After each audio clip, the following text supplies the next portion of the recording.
boys, we have another top 10 for you guys here. I feel like I've been kind of slacking a little bit on this position because there's been so many good ones at the top 10 that sat there, but we've gotten a lot of good guys lately. We've even got a golden ticket wide receiver here. I think this position is absolutely loaded. There's a lot of good players not even left on here, so it was a hard one to make, but let's just jump right into number 10 here. If you're looking for cheap, fast coins to build that God Squad you always wanted, check out my sponsor, U4GM, and use code CHEW for 5% off your order. Number 10, I do have Malik Neighbors. It was really between him and our guy, Andre Johnson. I think Malik Neighbors, the yak him up on him is just a little bit better. I think Andre Johnson had 1 AP rack him up. I will take a 0 AP yak him up every day. I also think this ability is solid because I have Jonnu Smith as well. And Jonnu Smith, I've tried him without tank to see if yak him up would actually work against avalanches and stuff. And honestly, it does counter that first hit, which has helped a lot. It feels like almost a built-in tanked, if you will. But he's 99 speed, obviously amazing stats. 6 foot is his only L. No spin on him, which sucks. That's why you see him towards the bottom of the list. No spin is definitely an L. It's our only skill move in the game. But he is still a good card. You can see his ability stack isn't the best. Mid elite is nice, so I do love the elites in this game when you stack them. And then also you can see you can build like short in, which is kind of like, if you guys have used short in, it's kind of like a baby, you know, like route tech, I guess you could say. I like stacking that with like another short out. That if you can, I can't remember if you can on him. I use this card. Yeah, you can. Like you could run short. You basically have short elite and mid elite for 0 AP, which is insane to me. But the only thing that does suck though is like, yeah, you don't get tank on him, but yak him up is kind of like a filler in that role, if that makes sense. But I like Malik Neighbors, but it feels like he is kind of towards like the bottom of this list for a reason. It starts to get insane towards the end. And real quick, boys, if you want to know the best place to start winning more games where you can learn full offensive and defensive schemes that actually work, you should check out civil.gg and use my code CHEW for 30% off. You'll be joining over 2,000 active members who are winning more games, and over 98% of people who joined said they've won more games since joining. So if you want to start winning more games, make sure you click that link in the top of the description and use code CHEW for 30% off. And now, let's get back to the video. Number 9, we got LTD Hines Ward. This is a card that I actually got to use, and honestly, the only L with these cards is that they can't spin. I'm telling you, it is a big deal once I know some people like to say it's like overrated. There's no such thing as being overrated because it's the only skill move we have. But I will say, I have played the game with smaller guys. It is harder. You will go away from having big play touchdowns spinning all over the place and breaking huge gains to like literally you can't do anything with it. It makes no sense because it's backwards. I feel like the smaller guys should move better, but they don't. But I do love his built-ins. Rack him up, as you guys know, is very good. It absolutely destroys bottlenecks in any press coverage. It's kind of like double me. He also has grab and go, so he's an amazing after the catch guy right there. Ability-wise as well, 0 AP mid-out elite and slot-o. It's not too bad, right? I'll take that in the deep out. Honestly, his abilities are really solid, and he does get tank. The reason I went him over Malik Neighbors is that he does get tank while still getting the rack him as well and the grab and go. I think Hines Ward's a solid card, man. It's just his only else. He has no movement after the catch. But number 8, one of my favorite cards in the game, and I definitely think this is a niche-driven card because if you're a Vanguard guy, if you're a runner, then obviously he's a top 3 receiver in the game for you. But let me show you guys he can spin. So I think the requirements for spinning is 6'4" and above or being 247 and above. But the problem with Munoz compared to the other big dudes is that you need like evasive or spin cycle, and he doesn't get spin cycle right here. So if you want to spin, you need to use evasive, which is in his last tab right here. And you won't be able to use tank because that's the only ability bucket that has tank and also evasive. So if you want to spin, you can't have tank. If you want tank, you can't spin.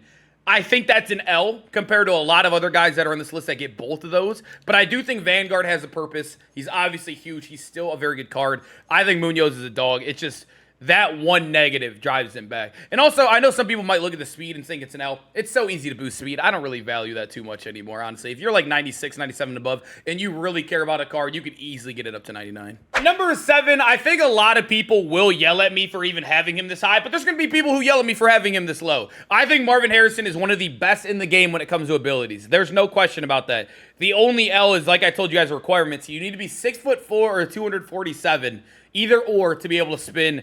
He doesn't get either of those. So he is really tall, but he's also going to be absolutely awful after the catch, which kind of does suck because it is endgame. You're nitpicky at this time of the year, right? Like, this card would have been amazing before we had all the... And now we have everybody that can spin. But I still think his abilities do keep him in the top 10 like this. He does also have rack him up, destroys that, and then on top of that, still very good abilities. Double me, he has 2 X factor for 0 AP.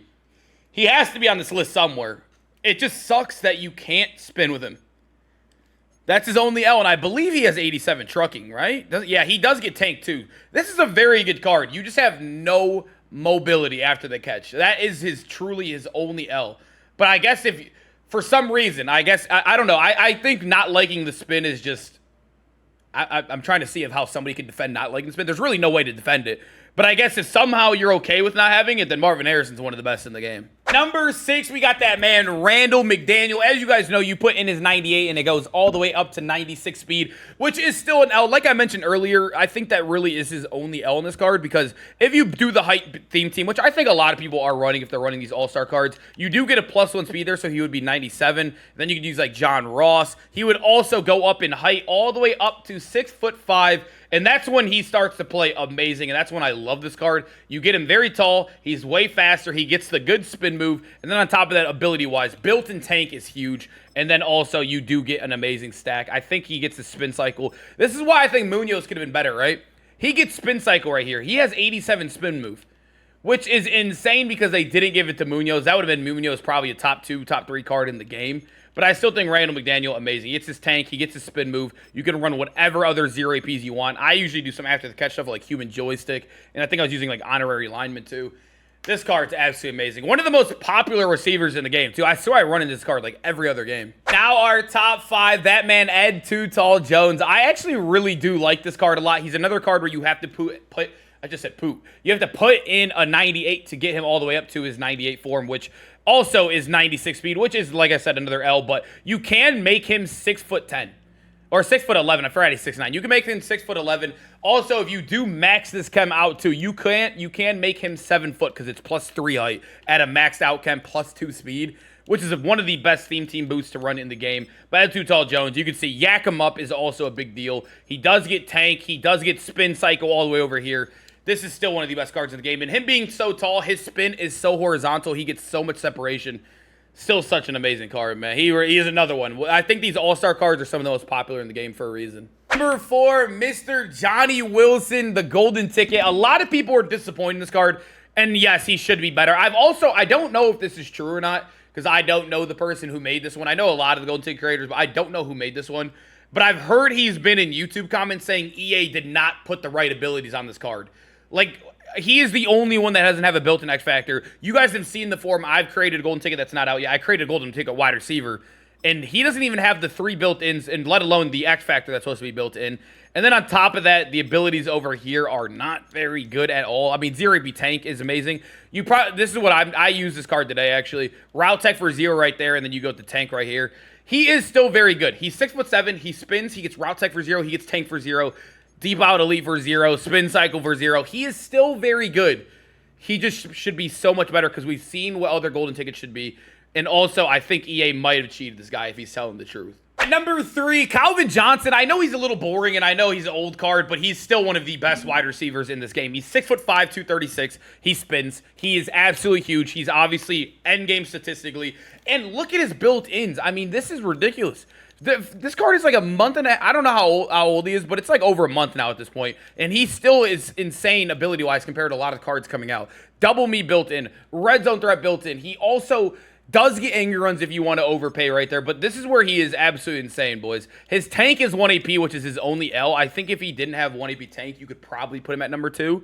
But spin cycle for 0, I would definitely spend that 1 AP in tank. I think we have plenty of AP right now to do so. And then you get like human joystick.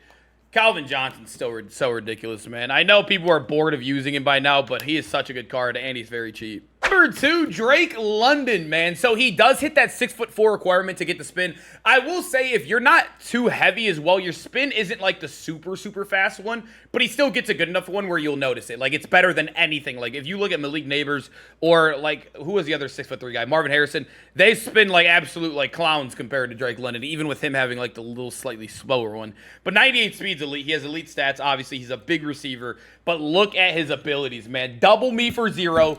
A 3rd down threat for 0, which is kind of mid, but, you know, we'll take 0 APs. He does get backyard receiver, which makes no sense because everybody uses master tack. But look at it, boys. I don't know. EA, I don't think they really pay attention too much. 0 AP tank is huge. You get the spin cycle on him, too. And then, obviously, whatever you want to fill in between the human joystick, grab and go, short elite, whatever elites you want. Drake London is an elite card, dude. I'm telling you, this is one of my favorite receivers in the game right now. Probably my most targeted player. I'm loving this card. At number 1, I'm going to put an asterisk on this one, but I'm going to say he's number 1 when you have this. I always forget where it's at. I feel like I did this last time I did a video with this card. It's somewhere in here. The All-Star. Is it this one? Nope, it's the last one, isn't it? Once you get this, once you get him the height boost, he cannot spin until you get him the height boost. If you're going to invest all these coins in Julio, please give him the height boost. This makes him go from he's literally Marvin Harrison Jr., right? He's an amazing card, but he can't spin unless you give him the height boost. So he goes from 6'3" to 6'5". He's going to be way taller, obviously elite statistically. He has double me built in, tank for 0, route tech, and then you can use angry runs if you want. That's all. Route tech for 0 is still insane, and then on top of that, whatever you want along the way. He already gets everything you need anyways. You just need that spin cycle, I think, right here. I mean, this card is ridiculous, but there is a little bit of a staple. You need to have the height boost on him. Without the height boost, I do not think he is wide receiver 1. I think you would slide down a little bit for me, but I still think this card is elite. Boys, I hope you guys enjoyed the video, man. Make sure to comment down below which wide receiver trio are you guys rocking around the game, and I hope to see you guys in the next one. Peace out, boys.